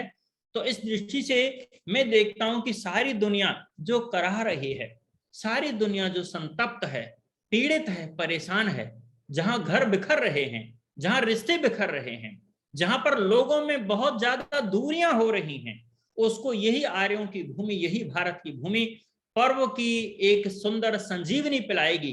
तब जाकर के इस पूरी धरती से ये तनाव, ये आपस का द्रोह, ये ईर्षा, ये वैर भाव, ये दूरियां समाप्त होंगी, और पर्व की ये वास्तविक परंपरा जो आर्यों की परंपरा है, ये सारी दुनिया के अंदर से बहुत सारे संताप को समाप्त कर सकेगी। आज के इस अवसर पर मैं इतना ही कहना चाहूंगा। मुझे क्या बहुत कहना था, मुझे खुद को नहीं पता था, लेकिन आप लोगों ने मुझे धैर्यपूर्वक सुना, और धैर्यपूर्वक सुनने के पीछे एक ये भी अर्थ रहा होगा कि सबको म्यूट कर दिया जाता है सेटिंग में जाकर, तो इसलिए सुनना ही था। आपने लगभग 48 लोगों ने सुना है। आज का सार यही है, सब लोग अपने पूर्वजों के समान, अपने दादा परदादाओं के समान वीर बने, शस्त्र रखें, संचालन सीखें, पर्व की गहराई में जाएं, अपनों से जुड़ें, परायों को अपना बनाने का यत्न करें। ओम समेतलम। धन्यवाद। सभी लोगों के मेरी माता जी की सभी लोगों के मन में ये बात आ रही है कि जितने भी लोग यहाँ जुड़े हुए हैं, माता जी को सारा चरण स्पर्श, माता जी नमस्ते कर रहे हैं लखन। माता जी को सारा चरण स्पर्श, माता जी। और ठीक है, माता आप जी ने माता आप ले लिया। हाँ जी। और सभी लोगों के मन में मुक्ता की एक ही बात आ रही है कि हमेशा की तरह हम सभी को जगा करके आप चले जाते हो, तो आज कभी कभी सो जाते हैं। आज सभी लोगों के मन में, चाहे वो अपनी बेटियों की विदाई की बात हो, चाहे आने वाली दीपावली के परिवार के साथ दीपक जलाने की बात हो, और जो अपने पूर्वजों की कई चीज़ों के नाम हमको याद कराया थे बच्चों को, इन तमाम चीज़ों के लिए आपने झंझोर दिया है। बहुत अच्छा उत्पादन आपका हमेशा रहता है, हम सभी लोगों का सौभाग्य रहता है। नई चीज के साथ हमेशा आप आते हैं। अमृत आरजी जो सहारनपुर से जुड़े हैं हमारे पिछले भाई के, आइए 2 मिनट आपको सुने। अमरेश जी, अमरेश जी, अमृत आरजी भजनों पे तक सहारनपुर, यदि आवाज सुन पा रहे हैं अमरेश जी, चलिए अमरेश जी जब तक चले, तब तक हमारे बीच में और तमाम लोग हैं जिनकी हम सबसे पहले अपने व्यास में शास्त्री जी, आइए शास्त्री जी, इसका आना हम सभी के लिए आनंददायक रहता है। ये बोल रहे हैं। हाँ अमृत जी आ गए, आइए अमृत जी। हाँ जी नमस्ते जी। सबसे वीडियो खोल लीजिए अमृत जी। जी जी। वीडियो बंद है, आपका वीडियो बंद है। अच्छा बंद है, खोल रहा हूँ। हाँ खोल लीजिए। और मुक्ता जी को आपने सुना, और आप हमारे राष्ट्रीय के भजन तक अमृत शादी, हाँ अच्छा लगा, वो काफी अच्छा लगा। वीडियो बंद है आपका, जब बंद हुआ है मुक्ता जी का। हम्म, चलिए जब तक आप आएंगे, हाँ। कुमावत जी हमारे बीच से जुड़ी है, तो सब दिन के सुंदर मंदिर जी।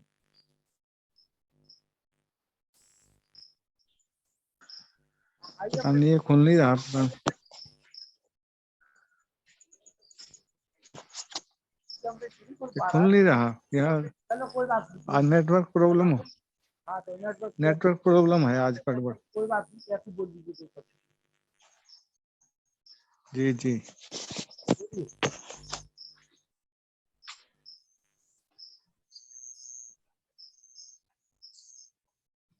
बयालीस, ठीक है। समाज पर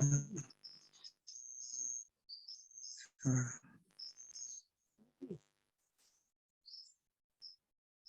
उन्हीं प्रोफेसर मानसक्ति जी, ओम हाँ जी आइए। जी।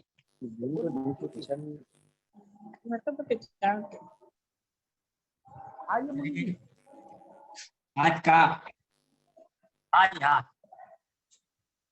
2-3 संप्राण मेरे द्वारा छोटे छोटे से हैं, और आज का विषय जो हमारे बीच में हमारे सम्मानीय डॉक्टर मुखराज जी ने रखा है, वास्तव में हम देखते हैं कि हमारी जो पर्वों की परंपरा प्रारंभ से इस रूप में चली होगी, आज विकृतियां तो उसमें आई गई हैं। हमारे जो पर्व आर पर्व हैं, उनको मैं देखता हूँ कुछ उंगलियों पर गिने जाने योग्य हैं। और जो पौराणिक व्यवस्था में पर्वों की श्रृंखला मेरे पास में बहुत बड़ा ग्रंथ है पर्वों का, उसमें हम देखते हैं कि इतने पर्व के शायद है वर्ष भर में कोई एक दिन बच जाए जिस दिन पर्व नहीं हो। तो हम समझते हैं उन पर्वों के माध्यम से थोड़ी विकृतियां हो सकती हैं उनमें, लेकिन किसी ना किसी रूप में उन्होंने उन पर्वों को मनाया हुआ जरूर है। और हमारे बीच में इतनी लंबी श्रृंखला हमारे सम्मानीय डॉक्टर साहब ने रख दी है कि पर्वों के इतर भी कहां तक दूर दूर तक वो हमें संदेश देते चलेगा, और फिर वापस आकर के पर्वों से जोड़ने की कोशिश की गई है। हमारे अभी आप कह रहे थे कि लखनलाल जी 2 तलवारें दिखा रहे हैं, तो हम चाहेंगे कि अगर पड़ोसी के यहाँ एक आध के यहाँ नहीं हो तो एक आप रख लें, एक पड़ोसी को दे दें, तो के यहाँ हो जाएंगे। लखनलाल जी अगर आपके पास में 2 है, आपके पड़ोस में एक आध के नहीं हो तो एक आप उसको दे दें, तो 2 लोगों के पास तो हो जाएंगे। ये दोनों हाथ से चलाएंगे। हमारे पास में तो हाँ नहीं, एक एक 2 जगह हो जाएंगी ना। अभी भी दिखा रहे हैं, 2 दिखा रहे हैं, पड़ोसी के यहाँ शायद हो सकता है नहीं हो। हमारे पास में कृषि कार्य का काम चलता है, हमारा तो खेती का काम चलता है। जो हथियार आपने डॉक्टर साहब ने गिनाए हैं ना, कुल्हाड़ी, हरसात, वो सूर्या बोलते सूर काटने वाला, 4-4 कुल्हाड़ी रखी हैं। बोले हमें छिपा के रखना पड़ता है अपने नातियों की वजह से, क्योंकि वो पत्थर पर मारते सीधी, तोड़ के फेंक देते हैं, बेंट तोड़ देते हैं उसके। और मैं एक कहानी और आपको छोटी सी सुनाऊंगा, कहानी तो नहीं है, हकीकत है। हमारे यहाँ एक पड़ोसी, हमारे एक किराएदार रहते थे, तो उनसे एक बार हमारी तू में हो गई, और वो इतनी बढ़ गई कि पड़ोसी हमारा एक और आया जो ठाकुर साहब थे, उनसे भी वो लड़ने लगे। तो उन्होंने हमसे कहा चलो लाठी तो उठाओ, हम देखें। लाठी ढूंढी हमने अपने घर में, तो पता लगा कि लाठी 3-4 लाठियां हैं, वो जिससे झगड़ा हो रहा है उसी के कमरा में रखी हैं। वो जिससे झगड़ा हुआ उसी के कमरा में 3-4 लाठियां उसी के कमरा में रखी थी। वो लोग बोले तुम बड़े समझदार हो कि लाठी उसके घर में रखे, वही तुमसे लड़ रहा है। मैं समझता हूँ कि डॉक्टर साहब का मैं सम्मान करता हूँ, उन्होंने पर्वों के माध्यम से हमें उस हकीकत से अवगत करा दिया है। तो में हमें विचार करना चाहिए, उसको क्रियान्वित भी करना चाहिए। किसी भी प्रकार से हमारे घर में कुछ ना कुछ ऐसा होना चाहिए जो हमारी आत्मरक्षा, कहा ना डॉक्टर साहब ने कि हमारी आत्मरक्षा के लिए तो हम किसी को मान नहीं जाए, तो हम अपनी आत्मरक्षा के लिए कुछ ना कुछ हमें जरूर रखना चाहिए। और हमारा क्षत्रियोचित और वीर धर्म और शस्त्र कहा गया ना, धर्मो रक्षति, तो क्या कहा है, शास्त्रम रक्षति धर्म, शस्त्रम रक्षति राष्ट्रम। तो राष्ट्र के लिए और धर्म के लिए अगर हम रक्षा चाहेंगे तो हमें शास्त्र और शस्त्र दोनों की जरूरत रहेगी। भगवान राम का उदाहरण दिया जाता है कि दोनों प्रकार की और शास्त्र की भी, तब उन्होंने पूरे राष्ट्र की रक्षा की हुई। हमारा लक्ष्य होना चाहिए, सम्मानीय हमारे सामने व्यासनंदन शास्त्री जी और सम्मानीय डॉक्टर राकेश कुमार जी को भी मैं देख रहा था प्रारंभ में, अब इस समय उपस्थित हैं या नहीं है। तो कभी कभी तो मैं देखता हूँ कि हमारे विद्वानों की एक श्रृंखला बन जाती है और किसी दिन एक विद्वान रह जाते हैं। डॉक्टर व्यासनंद शास्त्री जी, सम्मान के साथ में नमस्ते करते हुए सबका आभार व्यक्त करता हूँ। और अगर रोग में यतो यतः समीहसे ततो नो अभयं कुरु, शन्नः कुरु प्रजाभ्यो अभयं नः पशुभ्यः। ओम शांति शांति शांति। आर्यों के महाकुंभ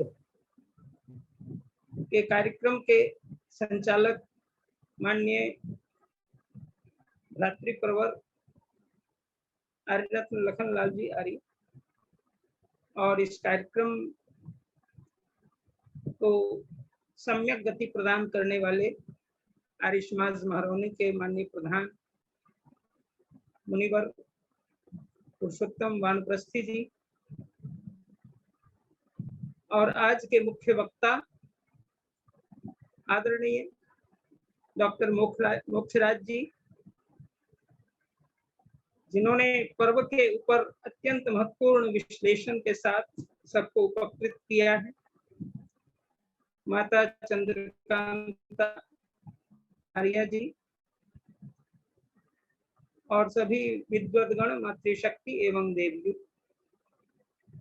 आज का विषय वैश्विक परिप्रेक्ष्य में पर्वों की परंपरा, इस विषय पर बड़ा ही सुंदर व्याख्यान वैश्विक परिवृत्ति को लेकर के डॉक्टर मोक्षराज जी ने हमारे समक्ष उपस्थित किया है। हमारी जो वैदिक परंपरा है उसमें पर्वों की बड़ी अच्छी श्रृंखला रही है और आर्यों के लिए कौन से पर्व करणीय हैं, इसके ऊपर आर्य पर्व पद्धति पुस्तक भी सार्वदेशिक सभा की ओर से प्रकाशित है।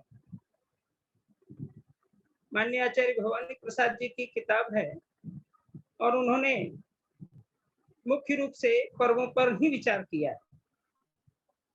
खास करके अगर चैत्र से देखा जाए तो सबसे पहले चैत्र नवमी आती है, रामनवमी। मर्यादा पुरुषोत्तम भगवान राम कैसे थे, शस्त्र और शास्त्र की चर्चा करने की चर्चा भी चल रही थी। योगीराज कृष्ण को देखिए, पहले तो राम को ही देख लीजिए।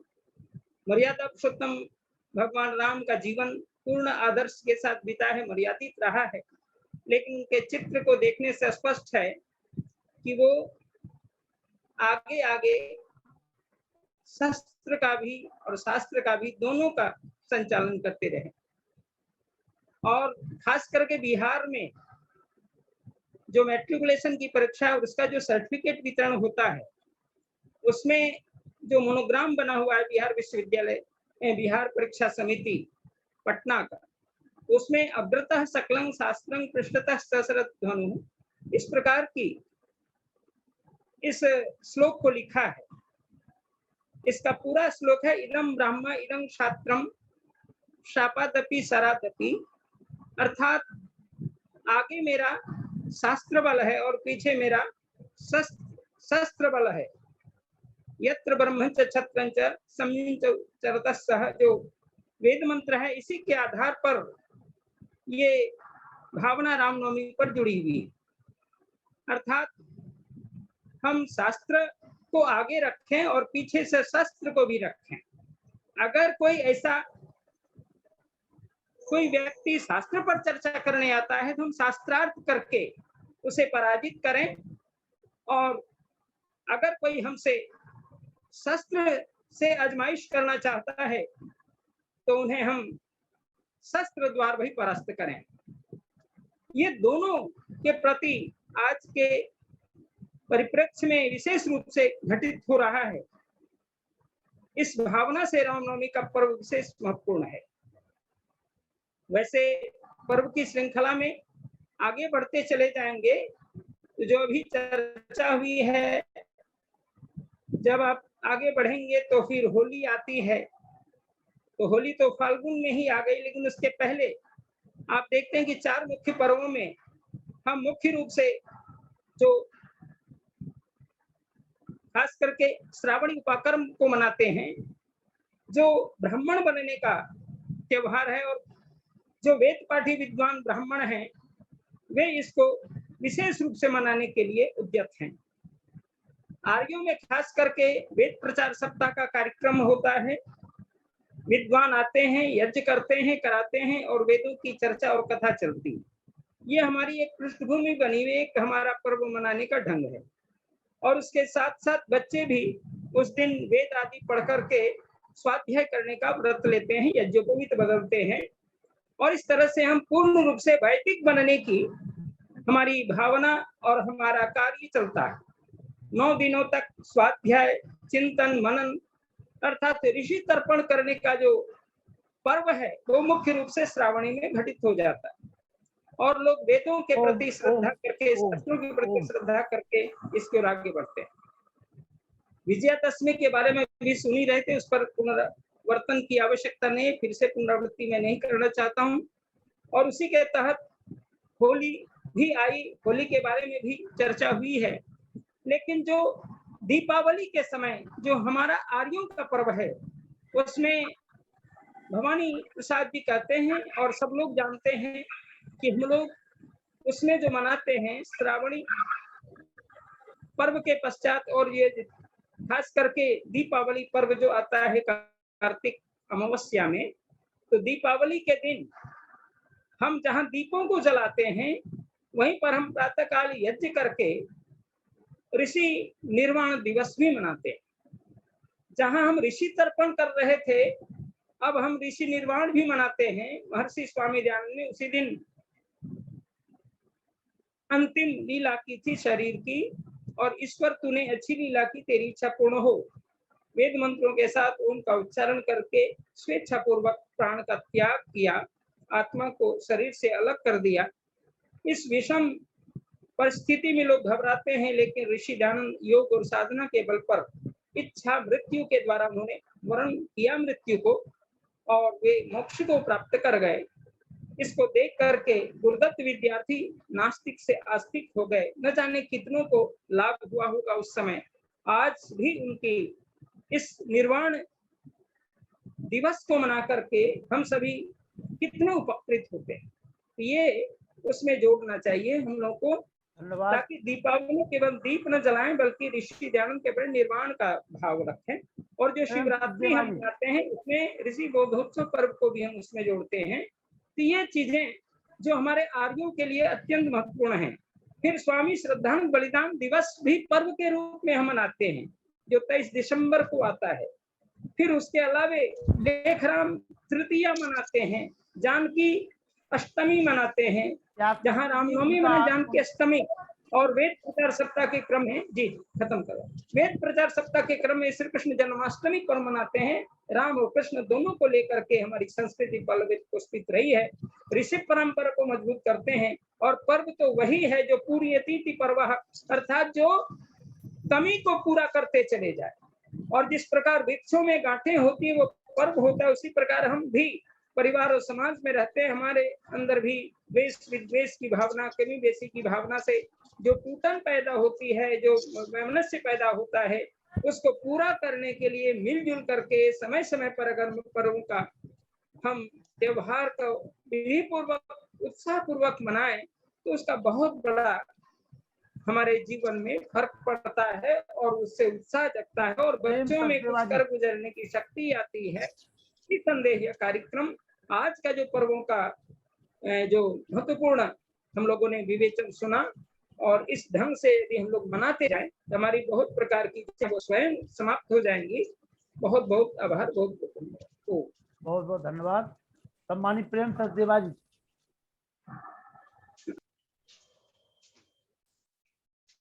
जी युद्धवीर तैयार रहे। प्रेम सचदेवा जी। प्रेम जी चलिए युद्धवीर जी आप आइए। सभी विद्वानों के लिए मेरा नमस्ते। नमस्ते जी। मैं तो अभी गुरुग्राम से आया था जी, अभी पहुंचा हूं घर।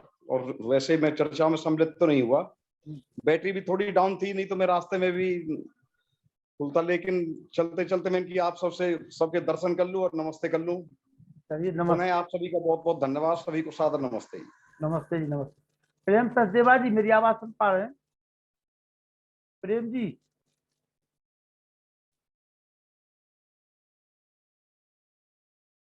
आइए। विमलेश जी जी शांति पाठ के लिए शर्मा जी तैयार रहे जी। माता चंद्रकांता जी आइए। विमलेश जी नमस्ते सभी को। नमस्ते जी। आज आचार्य जी का जो पर्व के समय में उद्बोधन है और सबसे बड़ा जो संकेत छिपा है, जिसका जो है दूरदृष्टि वाले लोग जो होते हैं, दृष्टा लोग जो होते हैं, अपने आगे की स्थिति को भाप लेते हैं, पहचान लेते हैं। जैसे भगवान श्री कृष्ण ने अपने युग में जो है, भगवान श्री कृष्ण हमेशा शांति के पक्षधर है, लेकिन उन्हें पता था कि महाभारत होना है, उसके लिए वो अपने आप भी तैयार रहे, अर्जुन को भी तैयार करते रहे। इस चीज को, ये चिंतन जो है, इसको कार्यान्वित रूप देना बहुत ही आवश्यक है। और मुझे लगता है जितने लोग यहाँ पे जुड़े हैं सब लोग इसको समझते हैं, सब लोग अपने स्तर से प्रयास कर भी रहे होंगे, लेकिन इसको जो है आगे की पीढ़ी तक पहुंचाना अत्यंत जो है अपरिहार्य है। और तो बाकी तो सभी विद्वान बातें कही जी। ठीक है। ओम शम। नमस्ते जी। सभी प्रेम सचदेवा जी। नमस्ते जी, सभी को सादर प्रणाम। आज का मैंने वक्तव्य सुना, बहुत अच्छा लगा। मैं सिर्फ इतना ही कहना चाहता हूँ कि हम आस पड़ोस में चाहे जिस भी धारणा के लोग हों, सबसे मिलके ही पर्व मनाएं दीपावली का। कोई ऐसा ये नहीं है कि सभी, देखिए सभी दीपक जलाते हैं तो हम भी पहुंच जाएं उनके साथ दीपक जलाने में, वो हमारे पास आ जाएं दीपक जलाने में। कोई अगर फायरवर्क्स भी करने हैं तो मिलके करते हैं, हम लोग तो करते ही हैं। ऐसा नहीं है कि अपनी अपनी परंपरा से जो पूजा करने वाली बात है तो कोई बात नहीं, हम उनके यहाँ जाके बैठ जाते हैं, वो हमारे यहाँ भी हमारा होता है, उसके बाद चाहे पहुंचते हैं हम भी उनको प्रसाद देते हैं। तो ऐसा चाहे किसी भी परंपरा के लोग हों, इवन हमारे यहाँ तो सिख समुदाय के भी हैं, तो हम मिलके ही बनाते हैं और ऐसे ही मनाना चाहिए ताकि ऐसे प्यार बना रहे। बस इतनी मेरी चंद्रशेखर शर्मा जी। कभी दिनेश भारती जी आप रुका करें, आप चले जाते हो कभी दिनेश भारती इंदौर, रुका करे आप, थोड़ा सा रुकिए, अभी आज थोड़े 2 मिनट रुकिए आप, आज आपको सुनेंगे हिम्मत के लिए। चंद्रशेखर शर्मा जी। जी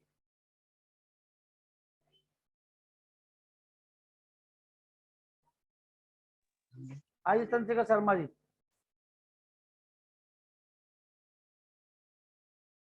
माइक खोल लीजिए।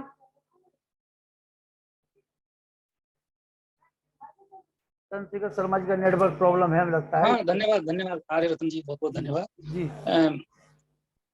आर्य समाज के विद्वान सभी अपने अपने, हाँ आ रही है ना आवाज, आ रही है? हाँ आ रही आवाज, आ रही, बोलिए मेरी बोलिए। हाँ, सभी वैसे तो मैंने लिख दिया कमेंट में मेरी बात। आज के मुख्य प्रवक्ता आचार्य मोक्षराज जी ने बहुत अच्छी बात बताई है, और वर्तमान परिस्थितियों में हम सभी हिंदू और आर्य परिवारों को इस पर्व का महत्व समझते हुए साल में एक बार अपने पैतृक गांव जाना चाहिए। जितने भी पारिवारिक, किसी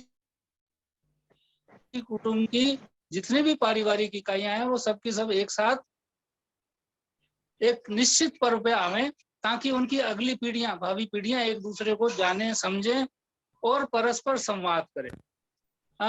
अभी कुछ दिनों पहले मैं गांव गया था हमारे, तो मैंने हमारी जो पीढ़ियां हैं दूसरी तीसरी, उन सब की मैंने कहा जी एक अपने गांव का एक व्हाट्सएप ग्रुप बनाओ, जिसके अंदर सारे चाचा मामा नान है ना, जितने भी हैं उन सबके परिजन इसमें जुड़े, ताकि कम से कम कोई भी गतिविधि हो तो एक दूसरे को कम से कम इस माध्यम से संदेश तो करें।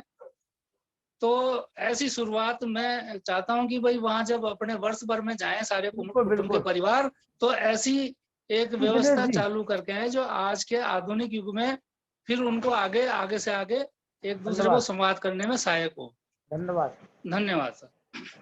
कभी दिनेश जी इंदौर। हाँ सर बोल जी नमस्कार सर। नमस्कार। अरे नमस्ते जी, नमस्ते जी, आइए। क्या बात है, आदेश करें सर? बस आदेश कुछ नहीं है, आप जुड़े, सुने और फिर हम आपको सुने। आप आते हैं, दर्शन देकर के चले जाते हो।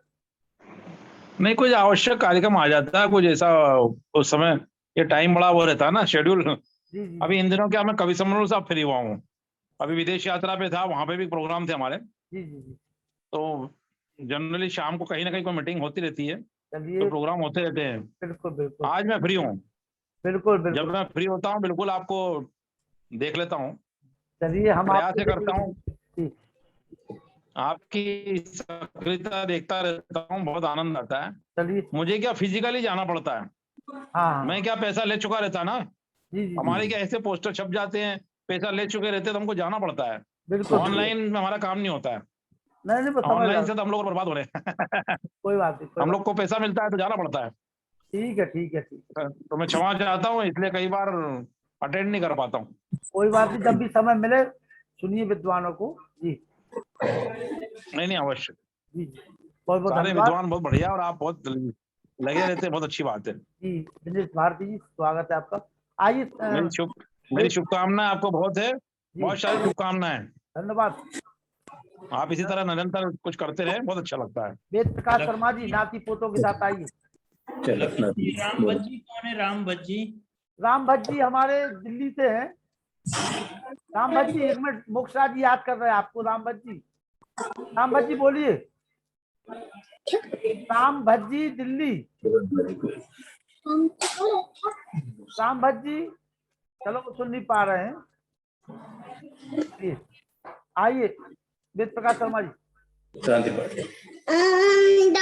शांति अंतरिक्षगम शांति पृथ्वी शांति शांति दया शांति वनस्पतय शांति विश्वेदेव शांति ब्रह्म शांति सर्वम शांति शांति रेव शांति श्याम शांति रेडि ओम शांति शांति शांति। जो बोले सभी सत्य सनातन वैदिक धर्म की जय, गुरु विद्यानंद की जय। श्रीमती दयानंद की जय, मर्यादा पुरुषोत्तम श्री रामचंद्र की जय, योगेश्वर श्री कृष्णचंद्र की जय, पंडित लेखराम की जय, भारत माता की जय, गौ माता की रक्षा हो पालन हो, आर्य समाज अमर रहे, वेद की ज्योति जलती रहे, उनका झंडा ऊंचा रहे, आर्यों की मां कुंभ की जय,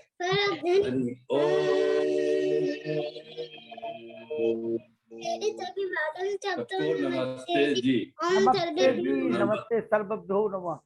बहुत बहुत साधुवाद, बहुत बहुत नमस्ते सभी को। और बहुत ही जल्दी अगले महीने पुनः मुलाकात होगी सम्मानित मोक्षराज जी से नवंबर में। सम्मानित शास्त्री जी, देवा जी, माता चंद्रकांता जी, मंजू कुमावत जी, सभी के लिए सादर नमस्ते। अभी हमारे चंद्रशेखर शर्मा जी बोल रहे थे, राकेश कुमार जी तो चले गए। नरूला जी नहीं दिखाई दे रहे, क्या बात है, आज है नहीं है क्या? कौन? हमारे नरूला जी। नरूला जी हैं, बंद हैं आज वो। अच्छा, बंद है। हाँ, मतलब उपस्थित नहीं है। सफर में है वो इस समय। अच्छा, किन्ने से सुन रहे हो सफर में? हाँ, मैंने सुना है, पूरा आपको सुना है। अच्छा, सबको प्रणाम।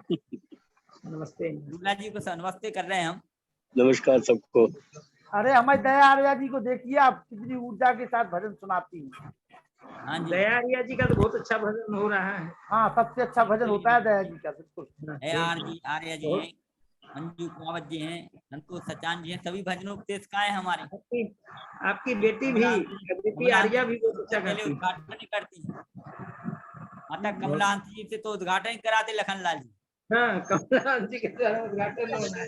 हम लोग रखे हैं आर्यों का महत्व है। मंत्रोच्चारण से प्रारंभ किया जाए, जैसे मंत्रोच्चारण से आरंभ और मंत्रोच्चारण से अंत, इसका भजन होना चाहिए। इस पर हम लोग प्रयास करेंगे।